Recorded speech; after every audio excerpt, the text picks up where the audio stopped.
Sports Kannada ವಾಹಿನಿಗೆ ಸ್ವಾಗತ. Bharat T20 ಸರಣಿ ಗೆದ್ದಿದೆ. ಆದರೆ ಕೆಲವು ಸಮಸ್ಯೆಗಳು ಎದುರಿಸುತ್ತಿದೆ. ಏನದು?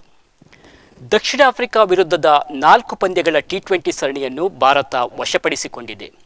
ಭಾರತ 3-1 ಅಂತರದಲ್ಲಿ ಜಯ ಸಾಧಿಸಿತು. ಸೂರ್ಯಕುಮಾರ್ ಯಾದವ್ ನೇತೃತ್ವದ ಭಾರತ ತಂಡದಲ್ಲಿ ಹೆಚ್ಚು ಯುವ ಆಟಗಾರರಿದ್ದರು. ಆದರೆ ಭಾರತ ದಕ್ಷಿಣ ಆಫ್ರಿಕಾದಲ್ಲಿ ಸರಣಿ ಗೆದ್ದಿದೆ ಅನ್ನೋದನ್ನು ಉಲ್ಲೇಖಿಸಬೇಕು. ಈ ವರ್ಷದ ಟಿ20 ವಿಶ್ವಕಪ್ ಚಾಂಪಿಯನ್ ಭಾರತ ಟಿ20ಯಲ್ಲಿ ಅತ್ಯುತ್ತಮ ಪ್ರದರ್ಶನ ನೀಡಿದೆ. ದಕ್ಷಿಣ ಆಫ್ರಿಕಾದಲ್ಲಿ ಸಂಜು ಸ್ಯಾಮ್ಸನ್ ಮತ್ತು ತಿಲಕ್ ವರ್ಮಾ ತಲಾ 2 ಶತಕಗಳನ್ನು ಬಾರಿಸುವ ಮೂಲಕ ತಮ್ಮ ಶಕ್ತಿಯನ್ನು ಸಾಬೀತುಪಡಿಸಿದರು. ವಿರಾಮದ ನಂತರ ಮರಳಿದ ವರುಣ್ ಚಕ್ರವರ್ತಿ ಕೂಡ ಸರಣಿಯಲ್ಲಿ ಮಿಂಚಿದರು. ಭಾರತದ ಹಲವು ಯುವ ಆಟಗಾರರು ಮುಂದಿನ ಸರಣಿಗೆ ತಮ್ಮ ಸ್ಥಾನಗಳನ್ನು ಭದ್ರಪಡಿಸಿಕೊಳ್ಳಲು ಉತ್ತಮ ಪ್ರದರ್ಶನ ನೀಡಿದರು. ಆದರೆ ಸರಣಿ ಗೆಲುವಿನ ನಂತರವೂ ಕೆಲ ಸಮಸ್ಯೆಗಳು ಭಾರತವನ್ನು ಕಾಡುತ್ತಿವೆ. ದಕ್ಷಿಣ ಆಫ್ರಿಕಾದಲ್ಲಿ ಭಾರತ ಗೆದ್ದ ಎಲ್ಲ 3 ಪಂದ್ಯಗಳಲ್ಲಿ ಅಗ್ರ ಕ್ರಮಾಂಕದ ಪ್ರದರ್ಶನವೇ ನಿರ್ಣಾಯಕವಾಗಿತ್ತು. ಮೊದಲ ಪಂದ್ಯದಲ್ಲಿ ಸಂಜು ಸ್ಯಾಮ್ಸನ್ ಶತಕ ಸಿಡಿಸಿದ್ದರೆ, 3ನೇ ಪಂದ್ಯದಲ್ಲಿ ಶತಕ ಸಿಡಿಸುವ ಮೂಲಕ ತಿಲಕ್ ವರ್ಮಾ ಭಾರತದ ಹೀರೋ ಆದರು. 4ನೇ ಪಂದ್ಯದಲ್ಲಿ ಸಂಜು ಮತ್ತು ತಿಲಕ್ ಇಬ್ಬರೂ ಶತಕ ಸಿಡಿಸಿ ಮಿಂಚಿದರು. ಅಗ್ರ ಕ್ರಮಾಂಕದ ಆಟಗಾರರು ಬ್ಯಾಟ್ನೊಂದಿಗೆ ಭಾರತದ ಗೆಲುವಿನಲ್ಲಿ ನಿರ್ಣಾಯಕರಾಗಿದ್ದಾರೆ. ಆದರೆ ಭಾರತದ ಮಧ್ಯಮ ಕ್ರಮಾಂಕದ ಪ್ರದರ್ಶನ ನಿರಾಶಾದಾಯಕವಾಗಿದೆ. ರಿಂಕು ಸಿಂಗ್ ಮತ್ತು ಹಾರ್ದಿಕ್ ಪಾಂಡ್ಯ ಬ್ಯಾಟಿಂಗ್ನಲ್ಲಿ ನಿರೀಕ್ಷಿತ ಶ್ರೇಷ್ಠತೆ ತೋರಲು ಸಾಧ್ಯವಾಗುತ್ತಿಲ್ಲ. ಈ ಪರಿಸ್ಥಿತಿಯಲ್ಲಿ ಮಧ್ಯಮ ಕ್ರಮಾಂಕದ ಪ್ರದರ್ಶನ ಭಾರತಕ್ಕೆ ಆತಂಕ ತಂದಿದೆ.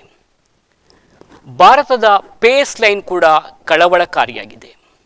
ಈ ಬಗ್ಗೆ ತಿಳಿಯೋಣ. ಭಾರತವು ದಕ್ಷಿಣ ಆಫ್ರಿಕಾದಲ್ಲಿ ಸರಣಿಯನ್ನು ಗೆದ್ದಾಗ ಬೌಲಿಂಗ್ನಲ್ಲಿ ಮುಖ್ಯವಾಗಿ ಸ್ಪಿನ್ನರ್ಗಳ ಶಕ್ತಿಯಾಗಿತ್ತು. ವರುಣ್ ಚಕ್ರವರ್ತಿ, ರವಿ ಬಿಷ್ಣಾಯ್ ಮತ್ತು ಅಕ್ಷರ್ ಪಟೇಲ್ ಕೂಡ ಅತ್ಯುತ್ತಮ ಪ್ರದರ್ಶನ ನೀಡಿದರು. ವೇಗಿಗಳ ಸಾಲಿನಲ್ಲಿ ಹರ್ಷದೀಪ್ ಸಿಂಗ್ ಕೂಡ.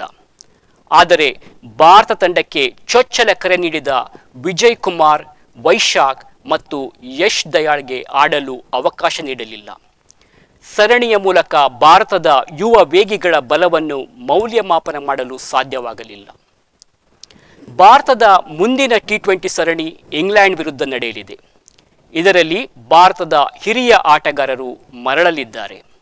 ಆಗ ಭಾರತ ಈಗ ಪರಿಗಣಿಸುತ್ತಿರುವ ಯುವ ವೇಗಿಗಳನ್ನು ಕೈಬಿಡಬೇಕಾಗುತ್ತದೆ. ಯುವ ಆಟಗಾರರ ಶಕ್ತಿ ಪರೀಕ್ಷಿಸುವ ಅವಕಾಶವನ್ನು ದಕ್ಷಿಣ ಆಫ್ರಿಕಾ ನೀಡಿಲ್ಲ ಎಂದೇ ಹೇಳಬಹುದು. ಭಾರತ ತಂಡ ಸ್ಟಾರ್ ಪಟ್ಟ ಅಲಂಕರಿಸುವುದರಿಂದ ಅನೇಕ ಯುವ ಆಟಗಾರರಿಗೆ ಅವಕಾಶ ಸಿಗುತ್ತಿಲ್ಲ ಎಂಬುದು ಸತ್ಯ. ರಿಂಕು ಸಿಂಗ್ ಸೀಟು ಜಾರುತ್ತಾ? ಮಧ್ಯಮ ಕ್ರಮಾಂಕದಲ್ಲಿ ರಿಂಕು ಸಿಂಗ್ ಅವರನ್ನು ಭಾರತ ನಂಬುತ್ತದೆ. ಆದರೆ ದಕ್ಷಿಣ ಆಫ್ರಿಕಾದಲ್ಲಿ ಮಿಂಚಲು ರಿಂಕುಗೆ ಸಾಧ್ಯವಾಗಿಲ್ಲ. ಅವಕಾಶ ಸಿಕ್ಕಾಗ ರಿಂಕುಗೆ ನಿರಾಸೆಯಾಯಿತು. ರಿಂಕು ಸಿಂಗ್ ಅರೆಕಾಲಿಕ ಸ್ಪಿನ್ನರ್ ಆಗಿಯೂ ಬಳಸಬಹುದಾದ ಆಟಗಾರ.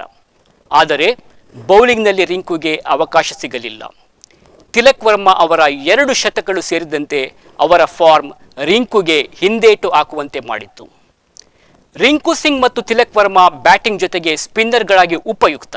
ಆದರೂ ಪ್ರಸ್ತುತ ಫಾರ್ಮ್ ಅನ್ನು ನಿರ್ಣಯಿಸುವಾಗ ಭಾರತವು ರಿಂಕು ಸಿಂಗ್ ಬದಲಿಗೆ ತಿಲಕ್ ವರ್ಮಾ ಅವರನ್ನು ಬೆಂಬಲಿಸುವ ಸಾಧ್ಯತೆ ಇದೆ. ಇದಾಗಿತ್ತು ಇವತ್ತಿನ ನಮ್ಮ ಸ್ಪೋರ್ಟ್ಸ್ ಕನ್ನಡ ಸಂಚಿಕೆ.